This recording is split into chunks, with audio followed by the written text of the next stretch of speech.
On comprend l'attirance de JFK pour la beauté et l'érotisme de Marilyn, mais il aurait pu se la taper, comme vous dites, Bah oui. élégamment, et la laisser tomber. Mais c'est pas ce qu'il a fait.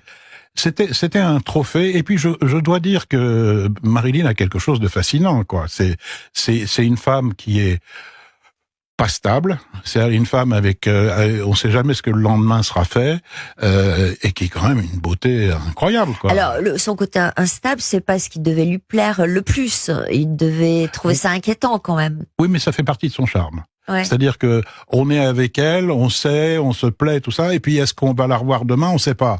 Donc il y a une suspension du suspense, si j'ose dire, Ouais. qui fait que on a envie. Le désir naît aussi de l'attente. Ouais, Donc elle savait susciter ça très très bien. C'est une actrice consommée en ce qui concerne le charme. C'est-à-dire qu'elle ne lui était pas offerte, elle se faisait désirer. Il y a les deux.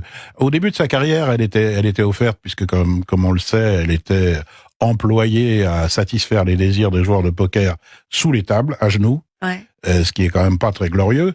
Mais ensuite, elle a appris à manipuler les hommes et à susciter le désir.